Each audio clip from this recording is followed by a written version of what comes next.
నమస్తే, welcome to whistle. ఇవాల్టి మన విజిల్ అతిథి సయ్యద్ రఫీ గారు, పౌర సమాజం నుంచి మాట్లాడదాం. నమస్తే సార్. నమస్తే మేడం. సార్ ఎలా ఉన్నారు?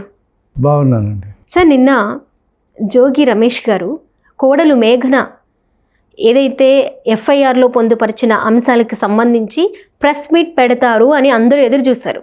జోగి రమేష్ ప్రెస్ మీట్ పెట్టారు అని అంటే దానికి సంబంధించే మాట్లాడతారు అనుకున్నారు. కానీ ఇది రాజకీయ కోణంలోకి తీసుకొచ్చి కొంతమంది పొలిటికల్ లీడర్స్ నేమ్స్ అనౌన్స్ చేసి వాళ్ళే వెనుకుండి మా కోడలతో ఇవన్నీ చేయిస్తున్నారు అనేట్లుగా ఆయన ప్రెస్ మీట్ సారాంశం ముందుకెళ్ళింది.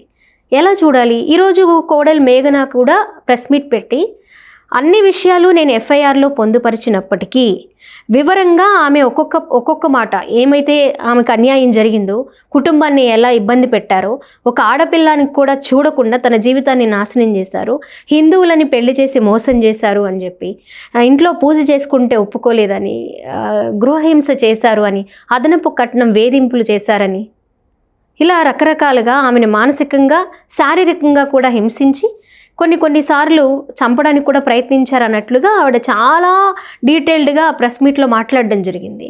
ఈ రెండు కోణాలు పరిశీలిస్తే మనం ఏం అర్థం చేసుకోవచ్చు అంటారు? అంటే వాస్తవానికి ఇప్పుడు ఇది జోగి రమేష్ కుటుంబ విషయం. ఇది అతను, ఆమె కోడలు, అతని కుమారుడు, వాళ్ళ భార్య, వాళ్ళ మధ్య లేదా వాళ్ళ వియ్యంకులు, వాళ్ళ మధ్య జరుగుతున్నటువంటి వ్యవహారం. దీంట్లో నాలాంటి వాడు ప్రమేయం ఉండకూడదు. అది వాళ్ళు ఏదో చూసుకుంటారని చెప్పి ఎప్పుడైతే అతను నిన్న ప్రెస్ మీట్ పెట్టి దీనికి రాజకీయ రంగు పులిమాడు. శ్రీశ్రీ ఏమంటాడంటే, ప్రైవేటు విషయాలు ఈ రాజకీయ నాయకుడు ఎప్పుడైతే పబ్లిక్లోకి వస్తాడో అతని ప్రైవేట్ విషయాలు కూడా ప్రజలు పట్టించుకుంటారని చెప్తాడు శ్రీశ్రీ. ప్రజలు వదలరు, పొలిటీషియన్కి ఆ యాంగిల్ కూడా ఉంటుందని గమనించండి అని చెప్తాడు శ్రీశ్రీ. అలాగే ఇతను ఎప్పుడైతే నిన్న ప్రెస్ మీట్ పెట్టి చంద్రబాబు నాయుడు గారిని, లోకేష్ని, అలాగే ఎమ్మెల్యే వసంత కృష్ణప్రసాద్ని, మహానీస్ వంశీని, వీళ్ళందరినీ విమర్శించాడు. అసలు విషయం వదిలేసి విషయాన్ని పక్కదారి పట్టించే ప్రయత్నంలాగా అనిపించుండొచ్చు కదా సార్ అతను మాట్లాడుతున్నాడు. ఎందుకు ప్రెస్ మీట్ పెట్టాలి? అప్పుడు ప్రెస్ మీట్ పెట్టవలసినటువంటి అవసరం లేదు కదా. అతను చంద్రబాబు నాయుడు గారి ఇంటి మీదకి దాడి చేశాడు. అప్పుడు నేను ప్రత్యక్ష సాక్షిని, నేను కూడా ఉన్నా అక్కడ. చంద్రబాబు నాయుడు గారికి మెమరాండం ఇస్తానని చెప్పి 200 మందిని వేసుకొచ్చి అక్కడ దాడి చేయబోయాడు. కానీ యాక్చువల్గా ఆ మెమరాండం ఏమిటంటే, నువ్వు లెటరే పంపించవచ్చు, మీతో మాట్లాడాలి సార్ అని చెప్పి. నువ్వు ధర్నా చేయాలనుకుంటే ధర్నా చౌక్ ఉంది. ఈ రకమైనటువంటి దాడి చేసి కూడా ఇప్పటికి కూడా అతను సమర్థించుకొని మాట్లాడతాడు. అప్పుడే జోగి రమేష్కి మంత్రి పదవి వచ్చింది. అంటే జగన్మోహన్ రెడ్డి దృష్టిలో పడాలంటే చంద్రబాబు నాయుడు ఇంటి మీదకి దాడి చేసి ఒక వివాదం సృష్టిస్తే కానీ నాకు మంత్రి పదవి ఇవ్వడు అనే నిర్ణయానికి వచ్చి ఆ పని చేశాడు. ఇప్పుడు కొడుక్కి పెళ్లి చేశాడు. కొడుకు ఉన్నటువంటి ప్రాబ్లం ఏంటో జోగి రమేష్కి తెలుసు, భార్యకి తెలుసు, తమ్ముడికి తెలుసు. సో కూతురికి తెలియకపోవచ్చు అనుకోండి. తెలిసి కూడా పెళ్లి చేయటం మహా నేరం. కొడుకు సమస్యని పూర్తిగా దాచేసి వివాహం చేయడం పెద్ద నేరం. అది మొదటిగా మనం తీసుకోవాలి. నిన్న మేఘన ప్రెస్ మీట్లో ఒక తీవ్రమైన ఆరోపణ అనాలా లేకపోతే వాస్తవం అనాలా అనేది తర్వాత సంగతి. కానీ నువ్వు అదనపు కట్నం తీసుకొస్తేనే, అంటే ఆ కొడుకు సమస్య, తన భర్త సమస్య గురించి ముందుగా తల్లిదండ్రులకే నేను చెప్పాను, మా అత్తమామలకే చెప్పాను, వాళ్ళ తల్లిదండ్రులకి. వాళ్ళు కూడా ఒక మహిళ కాబట్టి, వాళ్ళకే ఆడపిల్లలు ఉన్నారు కాబట్టి ఒక తల్లి కోణంలో నన్ను అర్థం చేసుకుంటుందని నా బాధ చెప్తే, నువ్వు అదనపు కట్నం తీసుకొస్తేనే నా కొడుక్కి ఫీలింగ్స్ వస్తాయి అనే మాట అన్నారు అని మేఘన చెప్పింది. ఏ విధంగా చూడాలి సార్? అంటే ఒక తప్పు కప్పిపుచ్చుకోవడంతో పాటు అదనపు కట్నము, తన్ని పూజల విషయంలో ఇబ్బంది పెట్టడము, దాడి చేయడం, శారీరక దాడి, చంపే ప్రయత్నం, ఇవన్నీ కూడా ఏ ధైర్యంతో వాళ్ళు అలా చేశారని అనుకోవచ్చు? ఏ ధైర్యం ఉంది? వాళ్ళ వెనక జగన్మోహన్ రెడ్డి ఉన్నాడు. వాళ్ళ ఇంటికి వచ్చాడు. ఆ మధ్య దొంగ మద్యం తయారు చేసిన దాంట్లో, నకిలీ మద్యం తయారు చేసిన దాంట్లో అరెస్ట్ చేశారు. జగన్మోహన్ రెడ్డి పలకరించడానికి వచ్చాడు. అంటే జగన్మోహన్ రెడ్డి మాతో ఉన్నాడు, ఓ పెద్ద పార్టీ మాతో ఉంది, మేము మాజీ మంత్రి నా భర్త అనేటువంటి అహంకారంతో అదనపు కట్నం తీసుకొస్తే కాపురం చేయటం ఏంటి? అప్పుడే అతనికి ఫీలింగ్స్ రావటం ఏంటి? అసలు ఫీలింగ్స్ ఉంటే కదా. అసలు ఆ జోగి రాజీవ్ అనేవాడు తాను పెళ్ళికి అర్హుడా కాదని అతను నిర్ధారించుకోవాలి కదా ముందు. ఆ విషయం తల్లిదండ్రులకు కూడా అతను చెప్పే ఉంటాడుగా. అయినప్పటికీ ఓ డబ్బున్న పిల్లని తీసుకొచ్చి గొంతుకొచ్చి ఏం చేయాలనుకున్నారనేది చెప్పాలి జోగి రమేష్. అతను నిన్న ప్రెస్ మీట్ నేను చూసా. ఆ విషయాలు ఏమి చెప్తాడేమో అని చూస్తే ఇదంతా కూడా రాజకీయం. అంతకుముందు ఎప్పుడో ఈ నకిలీ మద్యం విషయంలో దుర్గగుడి దగ్గరికి వెళ్ళి చేతిలో తమలపాకులు అవన్నీ పెట్టేసుకొని, ఏదో శంకరాభరణంలో శంకర శాస్త్రి గారు అయితే నిజంగా చేతిలో వెన్న పెట్టుకొని అది అంటించుకొని కొవ్వొత్తి అంటించుకొని చేసే చెయ్యి కాలిపోద్ది. కానీ ఈయనేం చేశాడు, మొత్తం బిల్డప్ అంతా చెయ్యికి బాగా పెట్టుకొని చెయ్యి కాలకుండా పెట్టుకొని దుర్గగుడి దగ్గర నాటకం. ఇతనే స్వయంగా క్రైస్తవుడు, ఇంట్లో క్రైస్తవం, బయట హిందుత్వం. మళ్ళీ నేను ప్రెస్ మీట్లో అంటాడు నేను అన్ని గుళ్ళకి వెళ్తానని. అన్ని గుళ్ళకి ఎవరైనా వెళ్తారు, ఏముంది. నువ్వు మనసా వాచ పాటించేదేదో ప్రజలకు చెప్పాలి కదా. మాట్లాడితే బీసీ అంటాడు. బీసీలు క్రిస్టియన్స్ కూడా అవ్వచ్చు, గౌడ కులస్తులు కూడా క్రిస్టియన్స్ కావచ్చు, నేను కాదని అంట్లా. నువ్వు ఇంట్లో నువ్వు ఏ దేవుణ్ణి అయితే మనసా వాచ నమ్ముతావో అదే చెప్పాలి పబ్లిక్కి. ప్రజల్ని మోసం చేయటం కదా. ఒక పక్కన కొడుకు పెళ్లి చేసి వాళ్ళని మోసం చేసావు. నువ్వు క్రైస్తవుడు అయి ఉండి క్రైస్తవుడు కాదని చెప్పి మళ్ళీ ఇంకా మోసం చేసే ప్రయత్నం చేస్తున్నావు. యాక్చువల్గా ఇది గృహహింస కంటే కూడా చాలా పెద్ద కేసు. తెలిసి తన కుమారుడికి అర్హత లేనప్పటికి కూడా, దాంపత్య జీవితం గడిపే అర్హత లేనప్పటికి కూడా పెళ్లి చేశాడంటే, ఒక అమ్మాయి గొంతు నిలువున కోశాడంటే ఇది చాలా పెద్ద నేరం. ఇది భారత శిక్షాస్ఫూర్తిలో ఉందో లేదో తెలియదు, కానీ సమాజం మాత్రం ఖచ్చితంగా ఇలాంటి వాళ్ళకి శిక్ష వేయాలి. ఇవాళ ఏమంటాడు అతను, వసంత కృష్ణప్రసాద్ దగ్గరికి వెళ్ళారంటే వాళ్ళు బాధితులయ్యా, సంవత్సరం నుంచి నువ్వు వాళ్ళని వేధిస్తున్నావు. 2 నెలలకే నోటీస్ ఇచ్చేశారు, ఏది పెళ్ళి డైవర్స్ నోటీసు. అందులో తప్పుల తడకది కోర్టు రిఫ్యూజ్ చేసింది. మొన్న ఏం చేశారు, ఈ గృహహింస పెట్టిన దాని మీద కండిషనర్డ్ బెయిల్ ఇచ్చారు వాళ్ళకి. దాంతో రెచ్చిపోయి నిన్న ప్రెస్ మీట్ పెట్టాడు, వీళ్ళు ఇంతకంటే నన్ను ఏమీ చేయలేరని చెప్పేసి. అంటే ఆ గృహహింస కింద వేరే వాళ్ళకైతే మరి జైలుకి పంపిస్తారు. చాలామంది ఆ సెక్షన్ కింద వేధింపులు కానీ లేకపోతే హత్య ప్రయత్నాలు చేసిన వాళ్ళు కానీ రిమాండ్కి పంపిస్తారు అట్లీస్ట్. అది కూడా లేకుండా అతనికి ఆ 11 మందికి బెయిల్ వచ్చింది. దాంతో రెచ్చిపోయి నిన్న ప్రెస్ మీట్ పెట్టి అది ఏమనాలంటే ఇందాకేదో చెప్పాను కదా నేను, అలాగా అసలు విషయం దాచేసి చంద్రబాబు గారి మీద, లోకేష్ మీద, వాళ్ళ మీద, అందరి మీద రాజకీయపరమైనటువంటి కారణాలతో మాట్లాడాడు.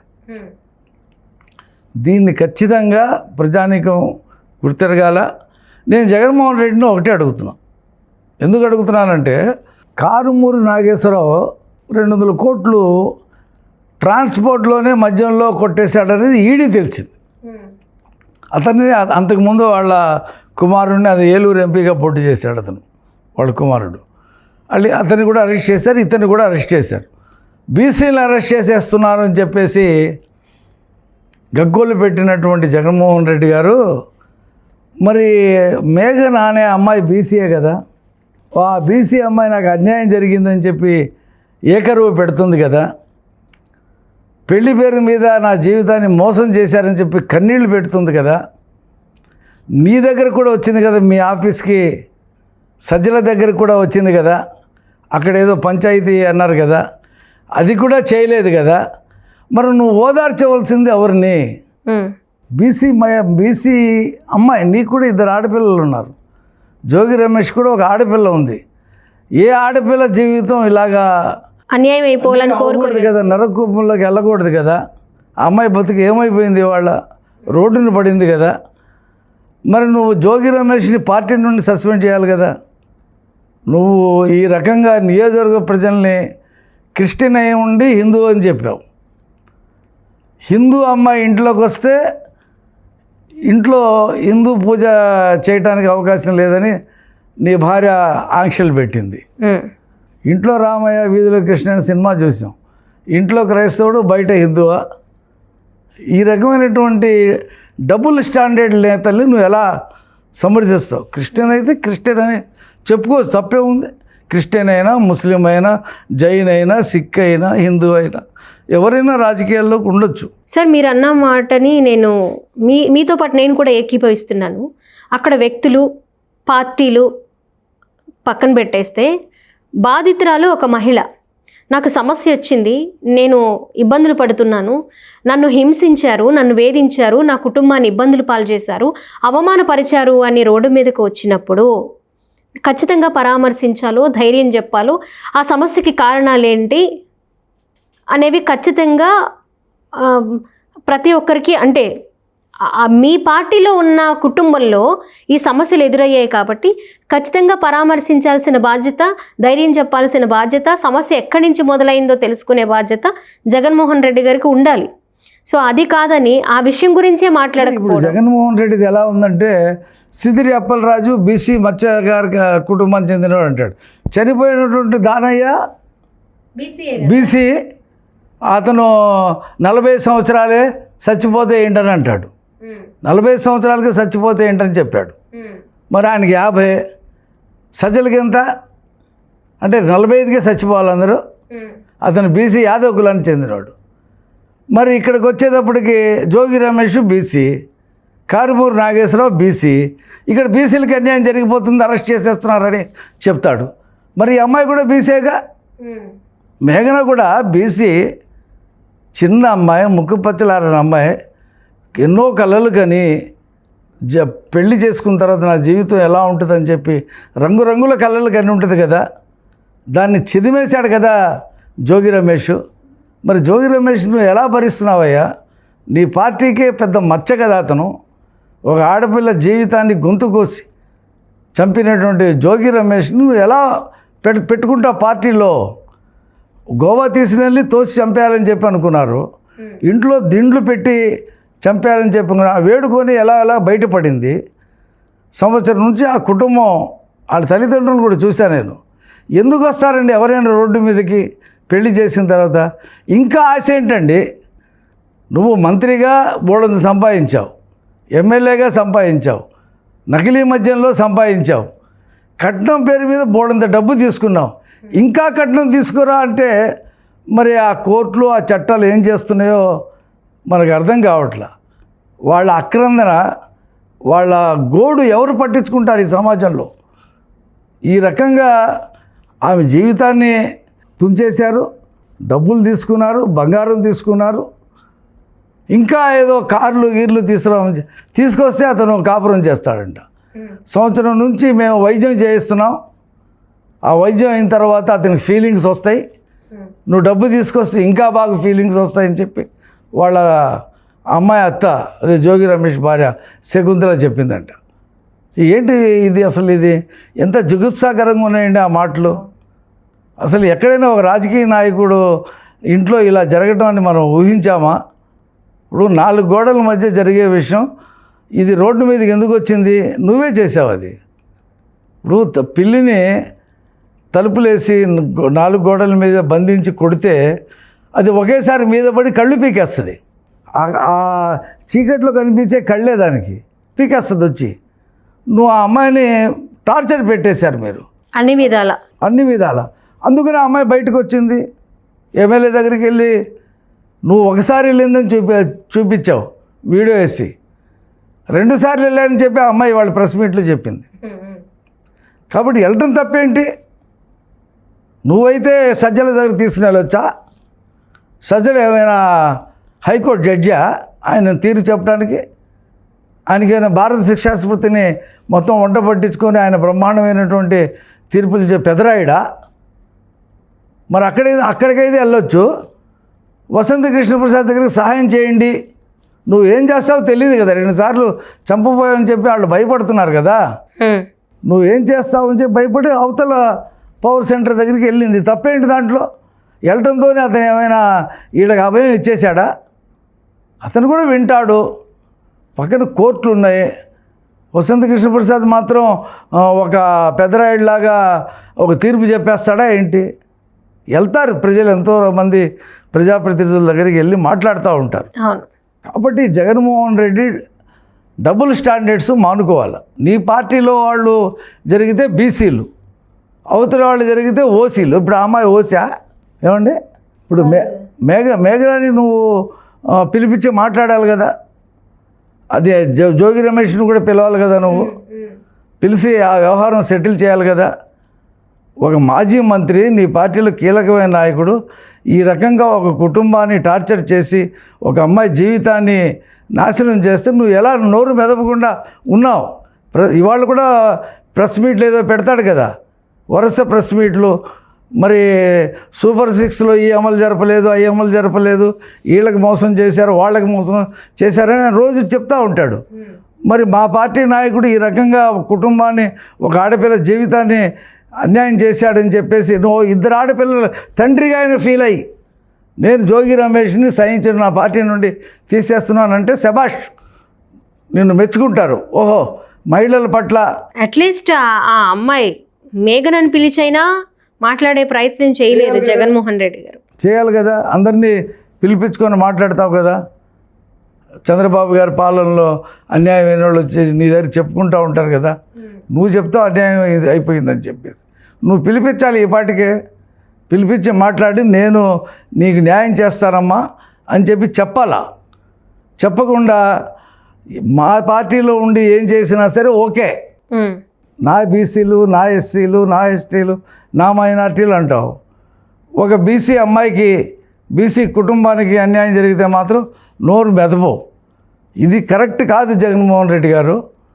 మీ పార్టీలో సంస్కరించుకోండి. ముందు మీరు చెప్పేటువంటి నీతి సూత్రాలు మీ నాయకులు పాటించేలా చేయండి. కారుమూరి 200 కోట్లు స్కాన్ చేసినా సరే తప్పు కాదు.